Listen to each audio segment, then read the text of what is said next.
全民穿越公路求生，装甲车的尾端多出了2个螺旋桨，飞速的向着3艘战舰冲去。为了保险，我还派了2架武装直升机去监控，要是有人敢反抗，就加特林招呼。指挥官，发现水下大型生物正在靠近。还有东西，传过来。小爱同学立刻将图像传了过来。我一度以为自己看错了，屏幕上居然出现了一只体长20多米的如同鳄鱼一般的生物。苍龙，这玩意不都变成化石了吗？怎么这里还有？不过区1-2只苍龙我还是不在乎的。30毫米粗的近防炮炮弹扫向了苍龙。这种远古时期的海中霸主终究是肉体凡胎，根本扛不住近防炮这种金属风暴，还没冒出头来，脑袋就被打碎了，鲜血弥漫了上来。我立刻控制着机械臂切割下来一些当作试验材料，随后我将装甲车靠近了3艘舰艇，然后打开舱门将自走机械放了出去。去把这3艘舰艇给我拆解了，看看能不能拆出什么东西出来。成片的自走机械从装甲车里涌出，爬到了舰艇之上，开始拆解起来。船上的一些水手还想要反抗，不过都被自走机械干掉了，尸体扔进了海里。很快，3座如同小山一样的驱逐舰被拆解一空。你获得了 MK41 垂直发射系统，拥有48个发射单元，并配套标准2防空导弹制造图纸及战斧式巡航导弹制造图纸。备注 ：MK41 垂直发射系统为舰艇装备，缩减版是为7级车通用配件，不过通过武力击杀可无视等级需求，可直接装备，需要占用2个武器位。你获得了新型防水涂料，你获得了新型防雷达波隐身涂料，你获得了舰体隐身说明。使用后，装甲车外形进行微调，大幅度降低雷达反射面。你获得了凯夫拉装甲，你获得了 Link 负16数据链系统、SLQ-32AV3 电子战系统、SRS-1 无线电战斗测向系统、3NSPG-62 火控照射雷达系统、宙斯盾作战系统。集成数据库，可用来升级电子战系统。看着密密麻麻的信息，我乐的嘴都合不拢了。里面最让我满意的就是 MK41 垂直发射系统，虽然是缩减版的，只有48个单元格，比正版90个单元格近乎少了一半，但是跟我现在的比可是强太多了。可以说，我现在以一辆装甲车的形态，完成了一艘6000吨的伯克级驱逐舰才能做到的事情，甚至还做得更。我立刻将这些设备安装到了装甲车上。MK41 垂发系统需要占据2个武器位，我的武器位都满了，需要将现有的武器进行替换。我想了想，选择了替换短号导弹和地狱火导弹。指挥官，根据无人机传回的消息，机场跑道那边正在用速干水泥紧急抢修跑道。这些人还没放弃吗？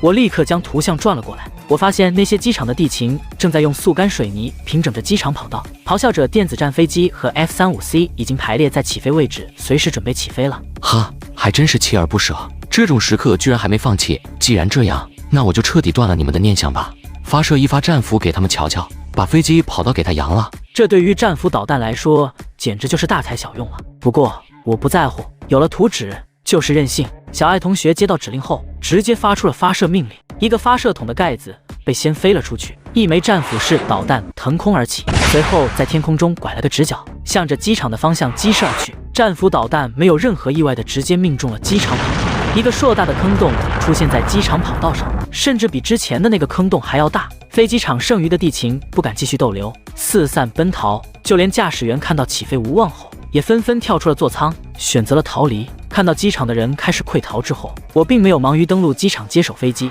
而是利用战斧式巡航导弹将一个个建筑、一个个疑似的哨塔和暗堡干掉。一时间，整个机场周围到处都是爆炸和火焰，机场周围一圈几乎被战斧式巡航导弹离了一遍，燃起了熊熊大火，到处都是焦糊的味道。确认再也看不到一个人之后，我才启动了螺旋桨，缓缓地从海上飞了出来，直接落到了机场上。我控制着内心的激动，开着车来到了 F-35C 身旁，立刻启动了飞机召唤器，一道白光闪过，笼罩了 F-35和咆哮者。半分钟后，白光消散，3架飞机从原地消失，我的飞机召唤器上也多出了3个飞机的图标。我终于弄到了这2架 F-35C， 虽然是海军款的，没有空军版的综合性能强，但是总归也算是第5代战斗机，在空战之中也可以说是佼佼者了。忽然，远处发出了一阵阵的嘶鸣声，随后便是一阵阵的轰鸣声，仿佛大地都震动了起来。地震了！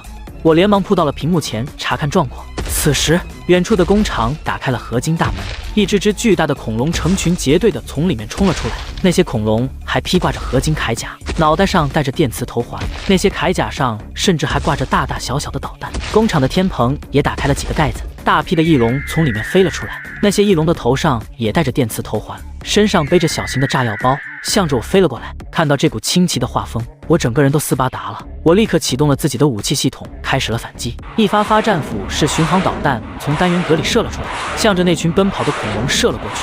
同时，一枚枚标准2导弹也激射而出，向着飞来的翼龙射了过去。那些翼龙还没冲到附近，就被打得溃不成军。就算有一些比较幸运，能冲到装甲车前，但面对早已等候多时的1130近防炮，还是有力未逮，纷纷被打成碎片。还是拿他们自己的武器打他们自己最有感觉。经过导弹清场之后，岛屿中央的实验室和工厂区都陷入了一片死寂，再也没有什么东西出来，连一丝声音都没有，仿佛是一座无人的空岛一样。打不过就学鸵鸟装死是吧？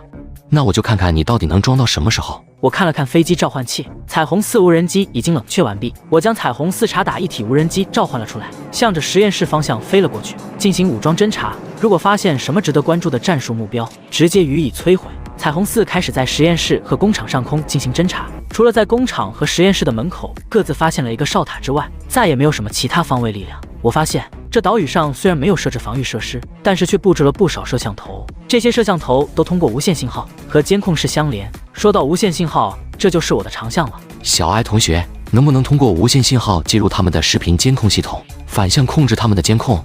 理论上应该没问题，我试试。